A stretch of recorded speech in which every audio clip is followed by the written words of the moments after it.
have interfered with missiles at U.S. Air Force bases, and aliens are monitoring nuclear warheads and bombs. Our first guests claim UFOs have activated missile systems at 5 Air Force bases in 5 different states. They also claim a cover-up, that the United States government is keeping the information secret. Former Air Force officers and an investigator are here with their stories. Here in Los Angeles is Robert Hastings. He's author of UFOs and Nukes. I have the book right here. The book is available at ufohastings.com. He has been investigating sightings at weapon sites for years. Bob Salas is a former captain, U.S. Air Force Base. At the U.S. Air Force. He was at Malmstrom Air Force Base in 1967, where there were claims a UFO caused missiles to malfunction. He's co-author of Fated Giant. Bob Jamieson is with us, former U.S. Air Force officer. He was at Malmstrom as well in 1967, and he says his superiors told him UFOs caused the malfunctions. And in Peoria, Illinois, is Dr. Bob Jacobs, former First Lieutenant U.S. Air Force, former U.S. Air Force photographic instrumentation officer. A UFO showed up on film that he shot in 1964 at Vandenberg Air Force Base, and that was later confiscated by CIA agents. Bob, what happened at Malmstrom in 1967? 1967, I was on duty as a missile launch officer. I get calls from my guards upstairs. First, I get one call saying that they're seeing strange lights flying in the sky, and I didn't pay too much attention to that. About 5 minutes later, the main security guard, the flight security controller, calls down, says he's looking at a glowing red object, very large, hovering over the front gate. He wants to know what to do. I tell him to secure the facility. We hang up. I go to tell my commanders. So within seconds of that call, my missiles start shutting down. I recall losing all 10 of them. You didn't see the object? I didn't see the object because I was obliged to stay underground in the capsule. By shutting down, we mean what? By shutting down, what I mean is they were not launchable. They were in no-go condition, disabled. How long to restart them? How long to restart? Well, I'm sure it took over a day, and maybe... All right. Now, Bob Jamieson, you were there too, right? Yes, sir. And you were in the Air Force? Yes, I was in the Air Force. Where were you when this was happening? Yeah, I was a targeting officer, missile targeting officer. I was at home relaxing, and I got a call from Job Control to tell them to come in. A missile had gone down. My job as a targeting officer was to bring him back up. And so I went into... So you didn't see the incident, you just went to the missile? I went to the incident. I went to the site. Where is Malmstrom? It's Great Falls, Montana, just outside of Great Falls, Montana. What did you make of the story?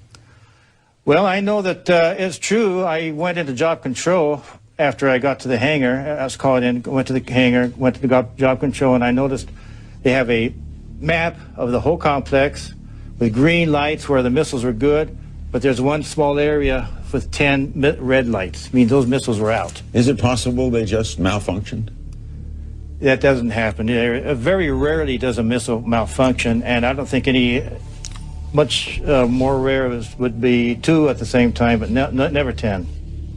Now, Bob Jacobs, where were you? What were you filming, and where were you? I was officer in charge of optical instrumentation at Vandenberg Air Force Base from 1963 to 66. That's our job was to photograph. That's California, so right there on the coast. Right. And our job was to photograph with high-speed instrumentation every missile launch from Vandenberg going down the test range. They wanted to find out if we could figure out a place to put a telescope where we could get a side view of the missile so that we could see all 3 stages of powered flight. So I went up to Big Sur, California, up on a U.S. Forest Service road on Anderson Peak, and I installed a telescopic sight up there.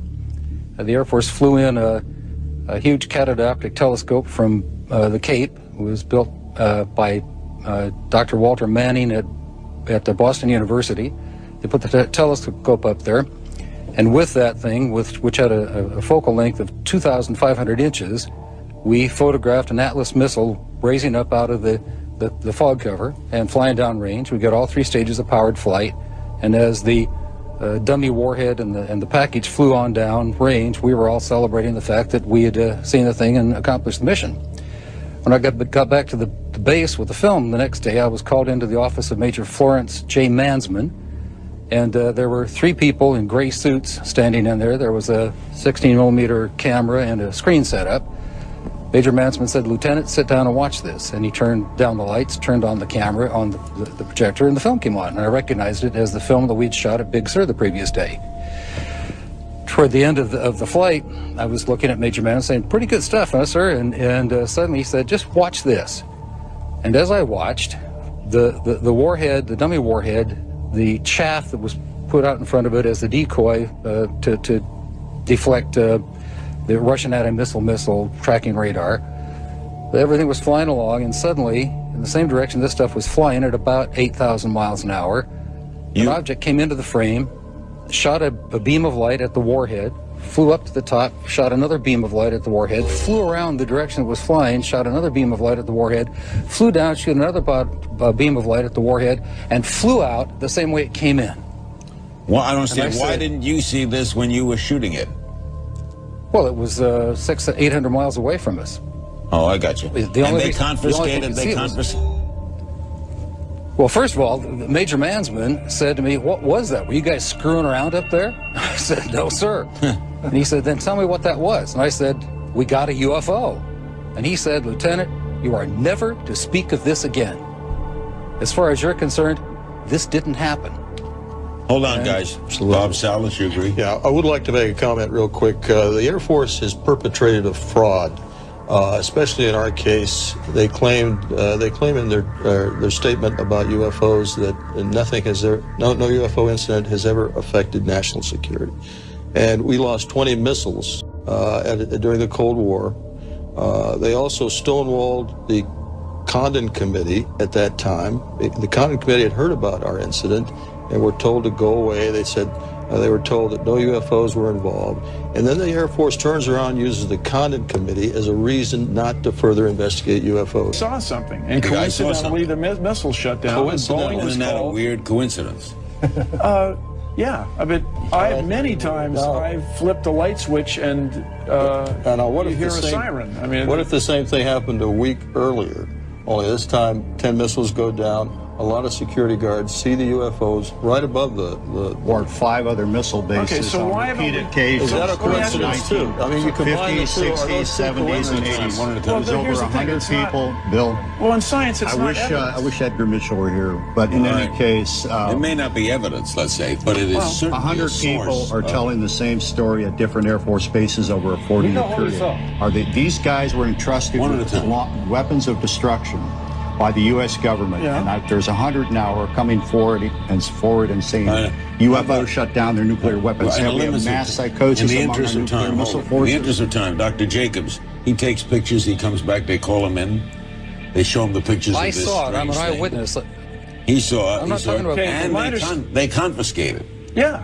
Why? I'm not Well, talking I about wouldn't be people who report surprised. this. Hello? Well, go ahead. Yeah, go ahead. You mind if I speak, Mr. Comedian? Go ahead. I was there. I saw the film with my own eyes. I'm not lying. Why would I? I'm a university professor with a PhD and a lot of years of good, respectful research. So the guys from Malmstrom may not have seen the UFO, but they saw the results of it. I saw the damn thing on film with my own eyes, so don't call me a liar, and you weren't there. I was. With all due respect, I'm not calling you a liar. It's just quite a step to say there's a film with remarkable images on it that the CIA confiscated. Which I It's saw quite a and step which they to- did. Yeah, which is quite a step from there to say it was definitely a spacecraft from another civilization. That's the leap It was that the skeptical I didn't- community is reluctant to take. Hey, pal, listen to me. I didn't say it was a spaceship from another civilization. I said it was something in the air that we couldn't identify. Therefore, it was an unidentified flying object. It was shaped like 2 saucers put together with a golf ball on top, and it fired a beam that we assumed was a plasma beam at a dummy warhead and knocked it out of space. Tell me what happened. Tell me who did that. Tell me in 1964 who had that technology, pal. Not us and not the Russians.